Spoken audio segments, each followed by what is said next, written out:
proud. Right. Cool. So we've looked at attack, we've looked at defense.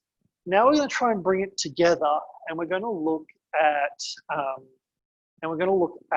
parry riposte. So when you're fencing, the thing you'll do a lot of is parry and riposte. My opponent will attack, I'll parry them, and I'll riposte. Yeah. Sometimes I'll throw an attack, my opponent will parry it and riposte me, I will parry the riposte, and I'll riposte them.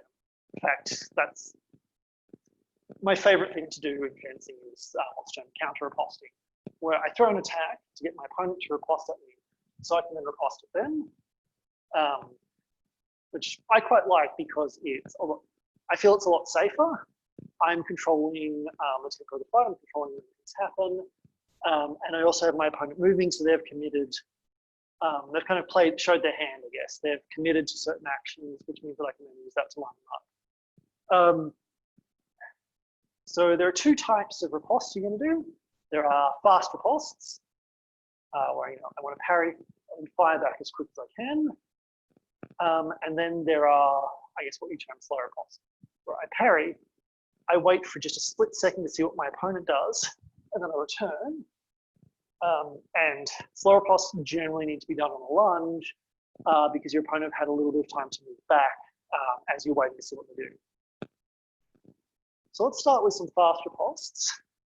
So the best fast riposte for cuts, actually, it's just something very cutlass. So in the late 19th century, one of the three standard cutlass drills, and you get to two is very simple method, is a parry riposte with a thrust drill, and you always riposte with the same thrust. The reason for this is it's very, very quick. So if I parry tierce, bring my tip down, and thrust. And it's very quick, and I've also got control of my opponent's sword as I do it. Their sword is sitting here, their sword is still sitting here, and as they try and pull away to get to try and recover some control of their sword or to reduce my control of their sword, my sword goes within the stance. The motion for that is quite simple. Parry tierce, come down to a tierce guard. You always need to come to a guard before you thrust, otherwise you end up throwing. Otherwise your tip won't necessarily land, and extend. This is to be done very quickly. It's the quick pop. So parry tierce, tierce guard, thrust. Back to guard. Parry tierce, tierce guard, thrust. Back to guard. Parry tierce, tierce guard, thrust. Back to guard.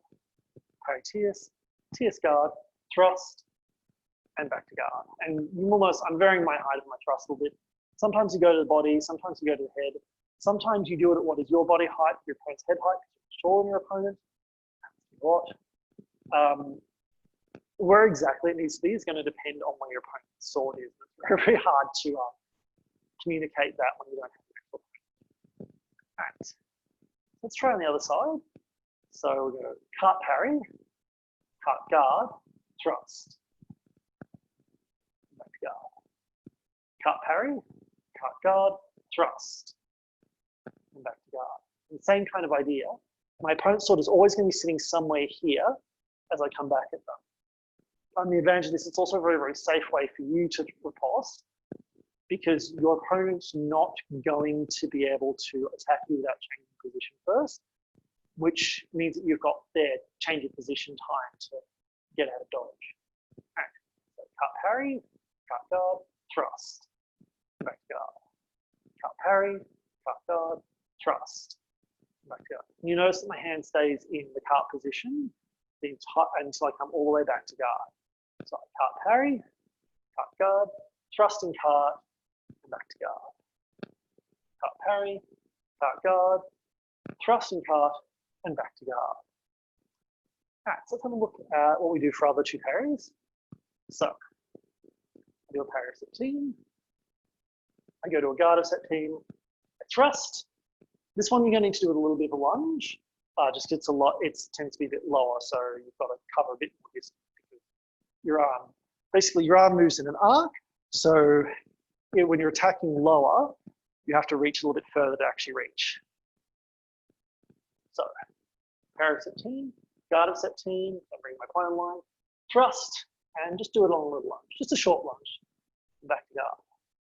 Parry of set team, guard of set team, thrust, and back to guard. Parry of set team, guard of set team, thrust, and back to guard.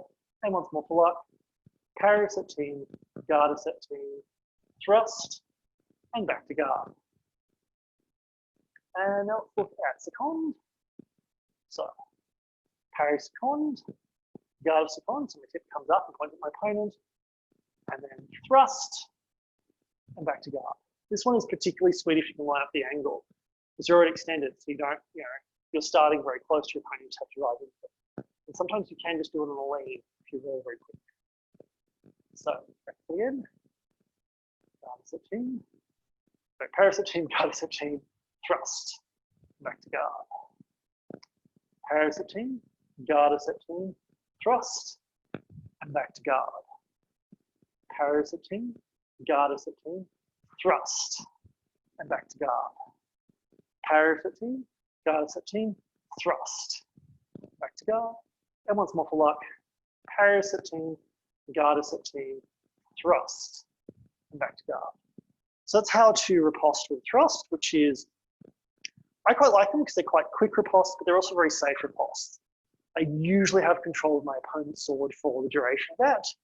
And when I say control, I don't mean that I've got such complete control I can definitely trust them, but I've got enough control that they can't attack me, which means they're forced to parry.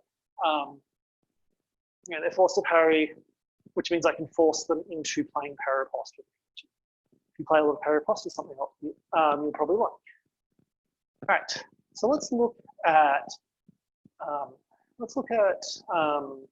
doing riposting with cuts, which can be very fast. Riposting with cut number 7 is very quick, but we're going to look at it from the perspective of throwing a slower riposte. So, parry tierce. My opponent starts to withdraw. I come round and give the cut number 1. So, parry tierce. All you're doing is drawing a circle with your tip to come round and cut 1 on a lunge. Parry tierce, cut 1. Parry tierce, cut 1. Parry tierce, cut 1. Okay, so obviously you want to vary what cuts you throw. So we're also going to look at we're going to look at just one other cut, and I want you to experiment with all the other cuts in your own time. But what I'm going to do is parry tierce, and then we're going to throw a cut 4. Now, it's a bit of a trick to this. Parry tierce, I draw a circle or more than A with my tip to come back. So parry tierce, draw a circle, and cut 4. So parry tierce, cut 4. Parry tierce, cut 4. Parry tierce, cut 4. Parry tierce, cut 4, and parry tierce, cut 4. And one of the cool things about this combo, these are sort of some of my favorite parry riposte combos. Riposting with a rising cut is something your opponent usually won't expect. And so parrying tierce and then throwing a cut 4 can kind of catch them off guard a bit, which is quite nice. All right, so let's look at that from parry cut. So parry cut, and same idea. I'm just going to come back with a cut 2. So same idea, I parry cut, I draw a circle with my tip and come straight back. Cut, 2. Cut, 2. Cut, 2. Cut, 2. And cut, 2. Right. So now let's look at an even trickier option. Parry cut, I draw a circle again, or a half circle with my tip, and I cut with riposte with cut 3. And this is very, very awkward, but that's also what makes it great. Usually I do this as a riposte to my opponent's sword arm. So I'll parry, they'll start withdrawing, usually moving to a parry position to cover what they think I'm going to do, and then I come and nail them in the arm. So, parry cut 3. I'll do that lunge. Parry cut 3. Cut 3. Cut 3. Cut 3. Cut cut 3, and cut, and cut 3. Right. So I'll leave you to experiment yourselves with doing different riposte and cuts from different parries. Certainly, I know I have skipped over second and septime, but you know, there's sort of, I feel like it's really, really important just as kind of a teaching philosophy that you give your students scope to experiment themselves, just because that teaches you how to work things out for yourself and kind of how to adapt over time. I think I think instructors of martial arts where they try and tell you absolutely everything, like you learn everything by rote, tend to produce students who don't remember everything they're taught and can't adapt and work out things themselves. So, my philosophy. Oops, I've got a few comments. So we nearly lost a light. Yeah, there's a wonderful meme.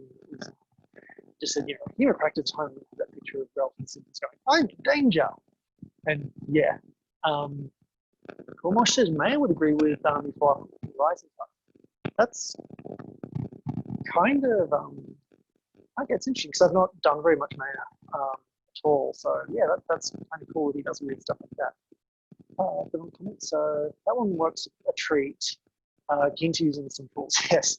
The riposting with rising cuts is great.